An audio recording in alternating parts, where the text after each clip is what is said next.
जय माता की। जय भोले। जय भोले। जय माता की।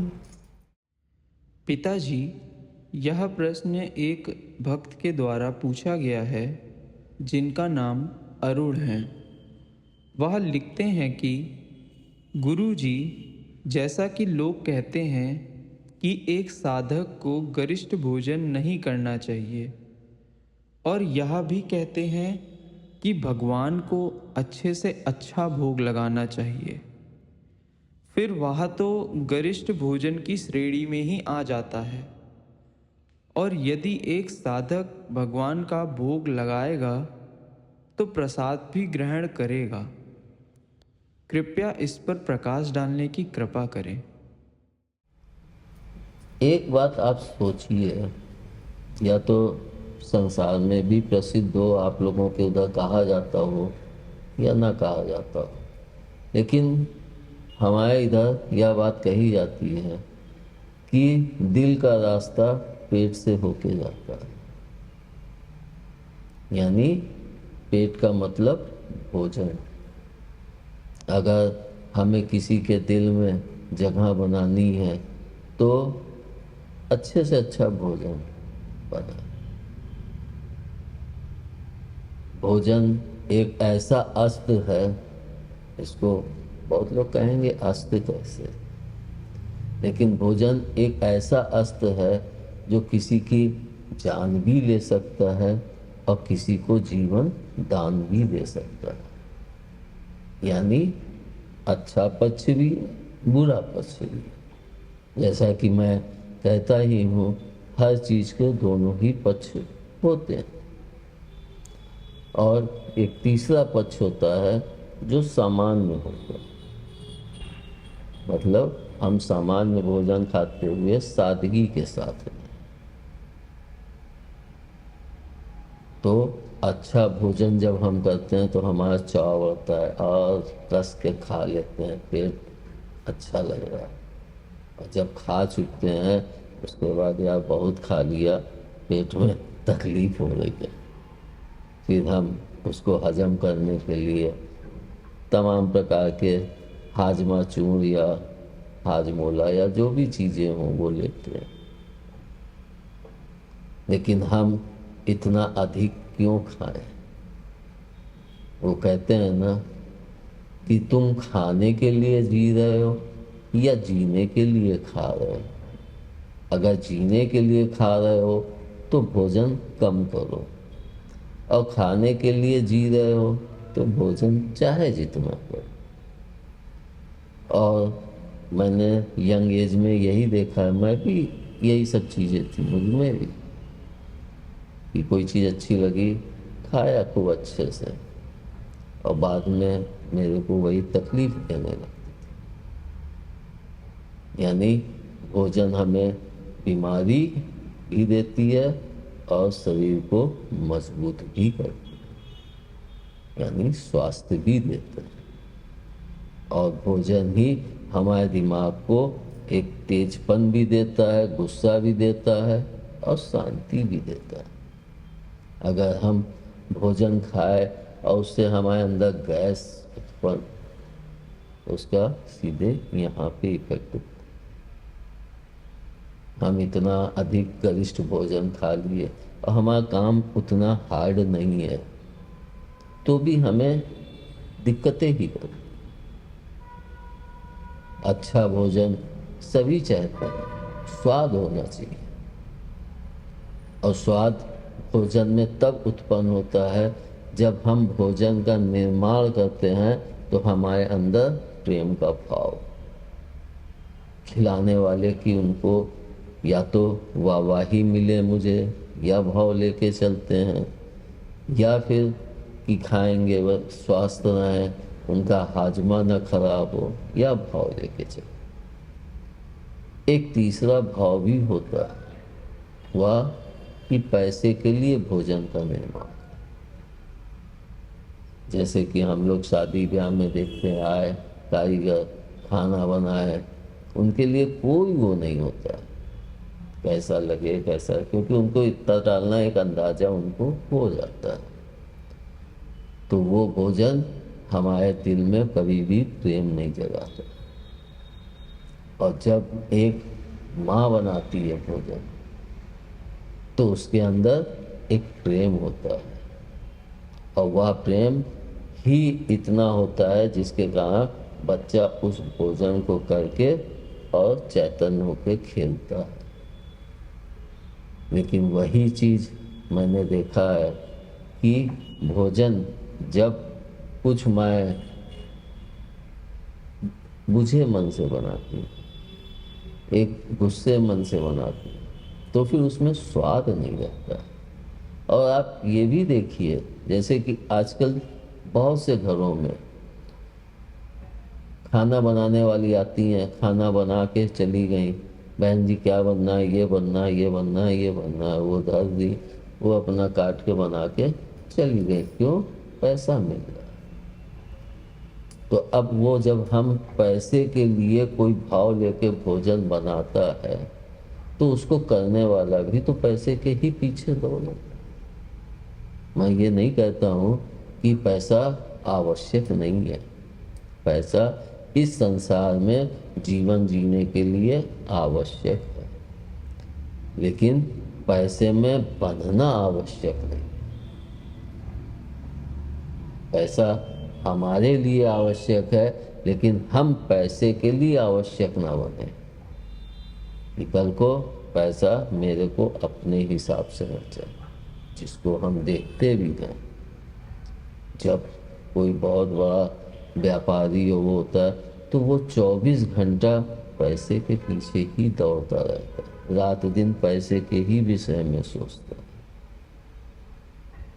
उसका अपने परिवार से बहुत सीमित लगाव रह जाता है।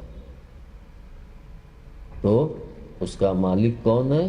पैसा है, ना कि वो पैसे का मालिक। क्योंकि पैसा तो एक रात है, लेकिन फिर भी वो रात दिन अपना सुख चैन उसमें स्वाहा। कार्य करो, बड़े कार्य करो, लेकिन अपने ऐसे शख्स को या अपने साथी या अपने बच्चे को या अपने किसी भी रिश्तेदार या काम करने वाले कर्मचारियों को, उनके ऊपर एक नज़र रख के उनके ऊपर विश्वास करके छोड़ो, अपने ऊपर मत इतना बोझा लो। जिसके कारण हम देखते भी हैं आजकल लोग डिप्रेशन के कितने पेशेंट होते हैं। तो हम भोजन करें तो हम जीने के लिए भोजन करें, ना कि भोजन के लिए जिए। फिर आपके प्रश्न में कि योगी कोई साधना कर रहा है तो वो कैसा भोजन करे? साधना जब कोई व्यक्ति करता है तो उसका भोजन एकदम हल्का होना चाहिए, जिसको वो हजम कर सके। अगर हम गरिष्ठ भोजन करते हैं तो हम बहुत कम खाएं, उसको ज़्यादा मत खाएं, क्योंकि गरिष्ठ भोजन को हजम करने में एक समय लगता है। तो अगर हम उसको थोड़ा खाएंगे तो हम उतना ज़्यादा खा के जो समय को बर्बाद होगा उसको हम कम करेंगे, क्योंकि तब थोड़ी मात्रा में ही उस भोजन को हजम करना पड़ेगा। कहते हैं जैसा भोजन वैसी सोच। बहुत से लोग की भोग लगता है तो गरिष्ठ बनता है तो उसको कैसे वो करें। देखिए, प्रभु हमारे भाव के भूखे हो, हम कितने भाव से युक्त होकर उनका भोजन तैयार करते हैं। और जब हम उनका भोजन उस भाव से तैयार करते हैं और फिर जब उसका हम भोग लगाते हैं तो उस भोजन की मिठास और स्वाद बढ़ जाता है। आप कभी भी अच्छे भाव से लगाइए और लगा के उसको आप स्वयं देखिए, आपको लगेगा कि खाने में स्वाद बढ़ गया। इसी कारण मैं अपने घर में कोई भी चीज़ बनती है किचन, एक तरह से वह किचन ही मैंने माँ के नाम सुपुर्द कर किया, माँ का किचन। और वहाँ पे जो भी चीज़ बनती है, यहाँ चाहे या कुछ भी बनता है, उसका भोग सबसे पहले माँ को ही लगता है, पिता को लगता है। खाते नहीं है, लेकिन लगाने वाले के अंदर भाव जगा ले, और उस भाव को जगाने के कारण भोजन में स्वाद बढ़ता है। और जब योगी खाता है तो वह कि बस एक भोजन मिल जाए, कर लें और फिर प्रभु के ध्यान में बैठ जाए, तो उसका भोजन एकदम सादा हो, लेकिन उस भोजन में भी स्वाद होता है। आप कभी कहीं जाएं जहाँ पे योग वगैरह सिखाते हैं, वो करते हैं, आप वहाँ भी भोजन करें तो आपको वहाँ पे भोजन सादा मिलेगा और उसमें भी स्वाद होगा। और सबसे बड़ी चीज़ जो होती है कि भोजन हमारी सोच के अनुसार भी हो जाता है। जैसे हम कहीं गम के स्थल से आए हैं या गुस्से में आए हैं या कोई बात है उसमें नहीं है और हमने आके भोजन किया, तो हम अनमने ढंग से खाते हैं। लेकिन योगी जो होता है वो कभी भी भोजन को अनमने ढंग से नहीं करता, क्योंकि वह जब भी भोजन को ग्रहण करेगा तो शांत भाव से, सिर्फ उसके अंदर भाव क्या होता है, हमको अपने उदर की भूख को शांत करना, और ऐसे शांत करना है कि वही भोजन हमारे शरीर को और हमारे दिमाग को शांति प्रदान करे और स्वस्थ रखे, ताकि हम अधिक से अधिक उस परमपिता जगत जननी की समीपता पाने के लिए अपना समय लगा सके। कहते हैं भोजन में प्याज डाल के भोग ना लगाओ, लहसुन डाल के भोग ना लगाओ, या अशुद्ध है, कई बातें इस पे कही जाती हैं।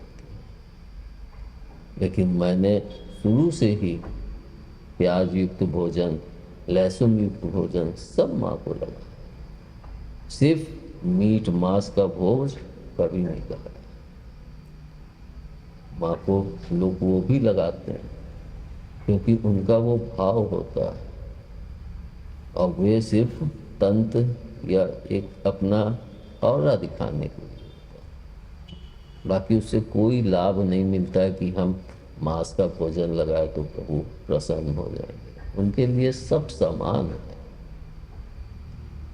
इसको हम अगर और अच्छे से समझें तो भोजन हमें ऊर्जा प्रदान करता है। अब वह ऊर्जा हम फल से प्राप्त करें या दाल रोटी से प्राप्त करें या मीट मांस खा के प्राप्त करें या फिर आजकल चाउमीन और पिज़्ज़ा बर्गर कुछ भी खा के प्राप्त करें, लेकिन वह ऊर्जा हमारे स्वास्थ्य और मन मस्तिष्क को कितना सही रखने में कार्य करती है, यह गुणाभाग करके ही हम उस भोजन को खाएं तो हम हमेशा स्वस्थ रहेंगे। हम सिर्फ योगी का ही क्यों जोड़ें, क्या हम परिवार में रहते हुए अगर हम सही भोजन का निर्माण करें जो हमारे जीवन के लिए लाभकारी हो, तो परिवार से बीमारियां दूर होंगी कि नहीं होंगी।